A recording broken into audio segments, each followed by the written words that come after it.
अब bank chequebook की जरूरत नहीं होगी, क्योंकि चेक काट कर भुगतान करने की आपको नौबत ही नहीं आएगी।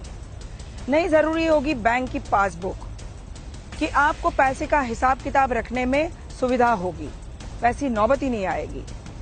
अगर मैं आपको कहूं कि अब बैंक ही नहीं रहेंगे जिसको आप बैंक समझते हैं, तो आपको हैरानी होगी, डर भी लगेगा। कल्पना कीजिए बैंकिंग सर्विस के समानांतर एक नई व्यवस्था आ जाए, जिसमें ना तो वकील की जरूरत, ना ही अकाउंटेंट की, ना बैंकर्स की, ना इमिग्रेशन अधिकारियों की, ना ही सरकारी अधिकारियों की, और देश में ट्रांजैक्शन जारी रहे। जी, ये वर्चुअल करेंसी का खेल है और दुबई इस टेक्नोलॉजी से जुड़ चुका है और 2020 तक उसकी पूरी ट्रांजैक्शन वर्चुअल यानी ब्लॉकचेन टेक्नोलॉजी पर ही अटकेगी। डिजिटल पासपोर्ट के जरिए दुबई इंटरनेशनल एयरपोर्ट पर ब्लॉकचेन सिक्योरिटी मिलेगी। तमाम रियल एस्टेट या संपत्ति से जुड़े ट्रांजैक्शन ब्लॉकचेन के जरिए होंगे। किराए से लेकर टेलीकॉम बिल तक आप ब्लॉकचेन के जरिए जमा कर पाएंगे। और अक्टूबर में तो दुबई ने अपने नागरिकों के लिए क्रिप्टो करेंसी जारी की, जो ई कैश यानी डिजिटल कैश है।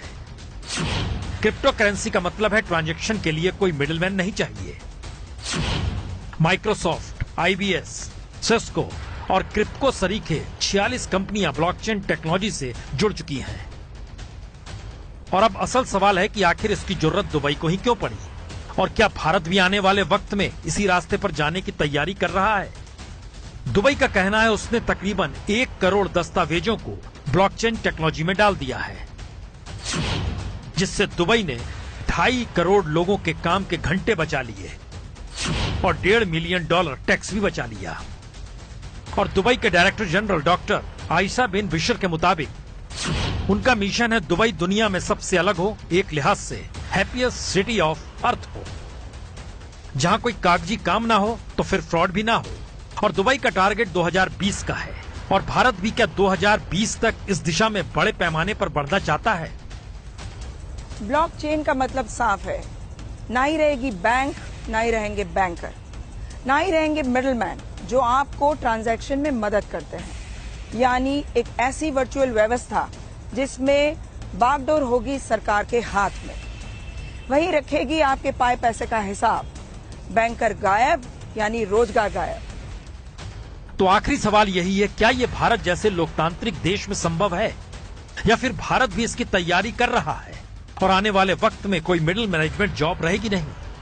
यह सिर्फ एक सवाल है, पर इसकी गंभीरता इससे भी समझी जा सकती है अगर भारत में असमानता चरम पर है। हालातों ने 1921 वाली स्थिति को पकड़ लिया है, तो फिर कई थ्योरियां हैं।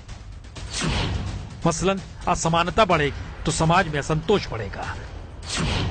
असंतोष करप्शन से लेकर लूटपाट की स्थिति भी बनाएगा, और पैसे वालों को राहत के लिए ब्लॉकचेन टेक्नोलॉजी फिट बैठती है। और आखिरी थ्योरी यही है, जब ब्लॉकचेन ट्रांजैक्शन शुरू हो जाएगा तो फिर किसी तरह का कोई फ्रॉड होगा भी नहीं। पर सवाल तो यह है, भारत जैसे 125 करोड़ के देश में ब्लॉकचेन टेक्नोलॉजी का मतलब करोड़ों लोगों को बेरोजगार करना भी होगा।